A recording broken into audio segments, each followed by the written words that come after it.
안녕하세요, 여러분. 그동안 잘 지내셨나요? 정말 오랜만에 무려 5달 만에 영상을 올리네요. 요즘 어떻게 지내는지, 다음 영상은 언제 올라오는지 물어봐 주시는 반가운 댓글도 있었는데, 말씀드렸던 때보다 훨씬 더 늦게 영상을 올리게 되었어요. 취업을 준비하면서 갑자기 생각지 못한 여러 변수가 생겼고, 그로 인해 계획이 계속 틀어지면서 엄청난 혼란에 빠지게 되었어요. 갈수록 제 생각이 확고한지 제가 준비하고 있는 방법이 맞는 건지 확신이 서지 않더라고요. 그러다 보니 제 상황을 실시간으로 알리는 영상을 만들기가 어려웠던 것 같아요. 그래도 최대한 빨리 정신 차리고 현실을 직시하자고 생각해서였는지 회사를 지원하고 나서 다행히 면접을 볼 수 있었어요.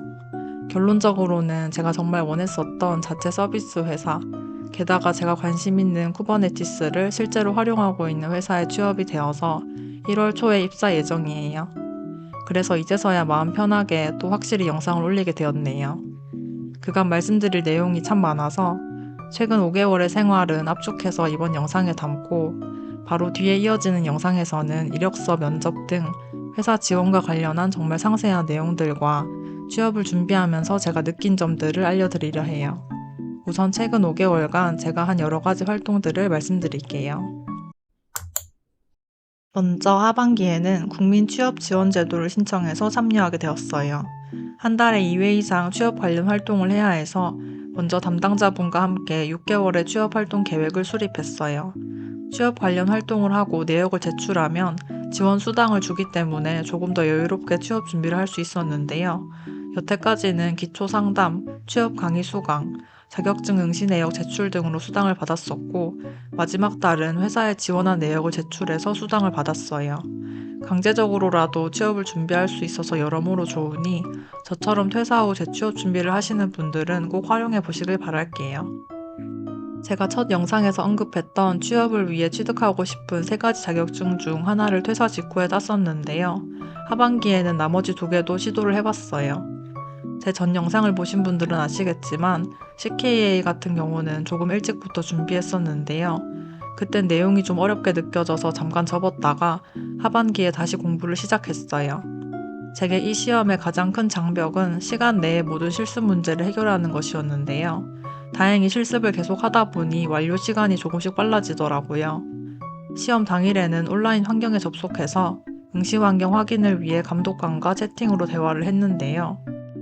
이어폰이나 전자시계를 착용한 건 아닌지 확인하기 위해 양쪽 귀와 손목까지 모두 검사했어요. 준비 과정이 끝나면 주어진 가상 환경의 터미널을 활용해 2시간 안에 총 17개의 실습형 문제를 해결해야 했어요. 다행히 한 번 떨어져도 추가로 한 번은 재응시가 가능했기 때문에 총 2번의 기회가 있었는데요. 슬프게도 첫 번째 쳤을 때는 떨어졌었어요. 중간에 건너뛴 어려운 개념들에 대한 문제가 꽤 나왔고, 트러블 슈팅이나 네트워크 정책 설정 등 배점이 높은 문제들을 제대로 풀지 못했거든요. 한 번 남아있는 기회에서 마저 떨어지면 너무 아쉬울 것 같아서 응시 기간에서 온 결과 메일을 참고해서 부족한 개념을 복습한 후 일주일 뒤에 재시험을 쳤더니 정말 다행히도 붙었어요. 공부 기간이 생각보다 오래 걸렸지만 그래도 꽤 보람 있었던 과정이었어요. 9월에 어렵게 CKA 시험을 끝내고 10월에는 2주간 토익 스피킹을 공부해봤어요. 개발 공부도 바쁜데 영어 공부할 시간이 있나 싶으실 수도 있지만 CKA 자격증을 따는 게 너무 힘들었어서 개발과 관련 없는 좀 환기시킬 수 있는 활동이 필요했거든요. 시간은 사실 없었지만 꼭 해보고 싶었던 거라서 짧게 준비했어요. 제가 살면서 영어로 말할 일이 거의 없다 보니까 쉬운 문장이라도 막상 영어로 하려 하면 말이 제대로 나오지 않더라고요. 어느 날 영어를 잘하는 친구가 외국인과 너무 자연스럽게 대화하는 모습을 봤는데 그게 너무 멋있어 보였어요. 그 모습을 보고 저도 꼭 영어를 실생활에서 활용해 보고 싶다는 생각이 들었어요. 말하기 울렁증을 조금이라도 극복해보자는 마음으로 스피킹 시험을 응시했는데요. 일주일은 기본서를 보며 템플릿을 숙지하고 남은 일주일은 유튜브에서 매일 모의고사를 풀어보며 준비했어요. 제 수준에는 2주라는 준비 기간이 너무 짧았던 것 같아요. 몇 초간 막히거나 아니면 더듬거리거나 이 둘 중 하나였어요. 대답은 하는데 제가 지금 무슨 말을 하는지를 모르겠더라고요. 하필 바로 옆 사람들은 원어민 수준 발음이라서 부럽다는 생각만 잔뜩 하고 나왔었네요. 스피킹 점수는 이력서에 못 넣을 것 같지만 그래도 이제 영어로 말을 뱉을 수라도 있으니 취업 후에 좀 더 연습해서 더 높은 등급을 목표로 또 쳐보려고요. 저는 4년 전부터 꾸준히 유데미와 인프런에서 관심 있는 강의들을 샀었어요. 그 중에서 나중에 들어야겠다고 미뤄둔 강의들이 많았는데 이번에 재취업을 준비하면서 하나씩 수강할 수 있었어요. 서비스 회사에서는 어떻게 코드를 작성할까 하는 물음과 스프링을 정말 제대로 알고 싶다 하는 욕구는 김영환님의 자바 스프링 강의를 전체 수강하면서 어느 정도 해소가 되었어요. 같은 강의를 4년 전 신입 때도 분명 들었는데 이번에 다시 들으니까 완전 새롭게 다가오더라고요. 또 제게 도움이 된 강의는 이 강의인데요. 제가 경험할 수 없었던 대규모 시스템의 설계에 관한 의문들을 해소할 수 있었어요. 카프카나 MSA 구조를 실제로 활용해 보진 못했지만 코드를 통해 어떤 식으로 구현하는지 알 수 있었고 왜 이것들을 사용하게 되었는지 시스템 운영의 안정성이 얼마나 중요한지를 이해하는 과정에서 많이 배울 수 있었어요. 여러 강의들을 들으며 제가 놓쳤던 부분들을 보완할 수 있었는데요. 너무 많은 지식을 단기간에 머릿속에 집어넣었기 때문에 잊어버리기 전에 이 지식들을 최대한 빨리 활용하려 했어요. 전 영상에서는 정말 기초적인 코테 문제들만 풀었었는데요. 이땐 무작정 풀어도 어떻게든 해결은 됐는데 이후에 어려운 문제들을 접하니 어떻게 풀어야 할지 감이 안 잡히더라고요. 그래서 예전에 사두었던 자바 알고리즘 책을 처음부터 끝까지 보면서 하나씩 개념을 익히고 시간이 날 때 해당 개념과 관련된 문제들을 쭉 풀어봤어요. 지금은 다시 플랫폼으로 돌아와서 단계별로 풀고 있는데 기간에 비해 문제풀이가 수월하지 않아요. 솔직히 제가 이과였긴 한데 수학을 잘하지 못했었거든요. 방송대 수업을 수강할 때도 이산 수학까지는 어떻게 노력으로 커버가 되었지만 전체 과목에서 선형대수만 학점이 제일 안 좋았어요. AI 공부를 하려면 선형대수 지식이 거의 필수라고 하더라고요.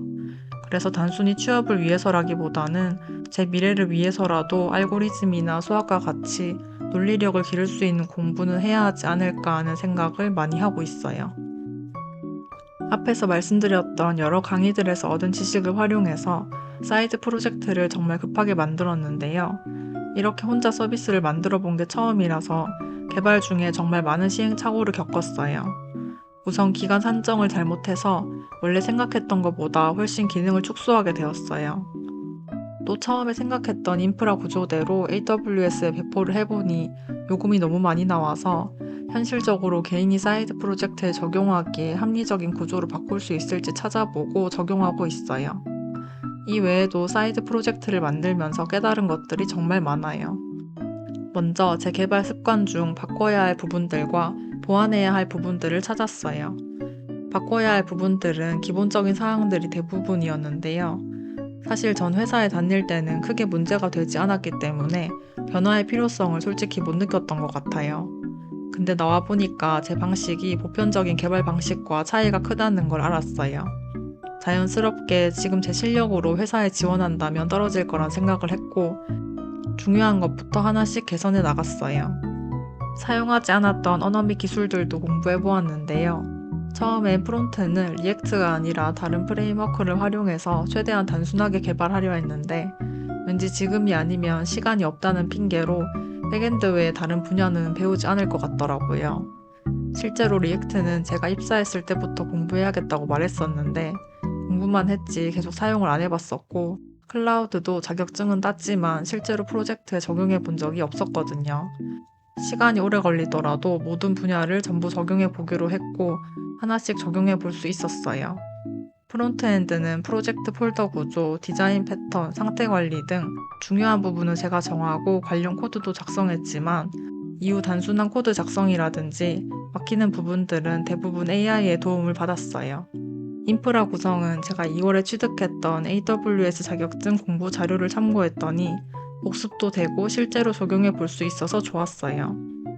사실 이 사이드 프로젝트 하나만으로 회사에 지원했다면 너무 특별한 게 없어서 강점이 전혀 없었을 것 같은데 취업 준비 시 했던 다른 활동들을 더 부각시키고 예전 SI에서의 기술 스택에서 변화를 준 점과 스프링 구조에 대한 이해, GitHub 브랜치 활용, 클라우드 배포 경험에 의의를 두었다고 말씀드렸더니 면접 때 다행히 좋게 봐주신 것 같아요. 정리하면 저는 1월 퇴사 후 최종 합격 전까지 위 활동들을 순서대로 또 몇 가지는 병행하면서 생활했어요. 퇴사 직후 생각했던 활동 중 과감히 제외한 것들도 있는데요. 앞에 두 가지는 도저히 시간이 안 나서 해야 할 사항에서 밀려났고, 개발 블로그는 처음에 쓰다가 제 생각이 들어간 글이 아니라 단순 개념만을 나열한 글을 작성하다 보니 너무 의미가 없는 것 같아서 일단 접었어요. 멘토링 같은 경우는 받고 싶은 분이 딱 한 분 있었거든요. 근데 제가 딱 신청하려고 하는 시기에 내년 상반기까지 멘토링을 안 하신다고 하시는 소식을 들었어요. 정말 아쉬웠지만 내년에 회사를 다니는 중에라도 그분께 꼭 신청을 해보려 해요. 무튼 이렇게 준비를 해서 원래는 9월 중순부터 회사에 지원하고 12월 말까지 계속 지원해볼 생각이었는데요. 준비 기간이 늦어져서 어쩔 수 없이 12월부터 원서를 넣게 되었어요. 퇴사 후 그동안 준비한 것들이 얼마나 효과가 있을지 기대되기도 했고 긴장도 되었는데 다행히 좋은 결과가 생겼네요. 여기까지만 해도 영상이 너무 길어져서 인트로에서 말씀드렸던 것처럼 바로 다음 영상에서 원서를 넣은 과정, 이력서 작성, 면접, 후기 등에 대해서 조금 상세히 얘기해 볼게요. 그럼 바로 다음 영상에서 뵐게요.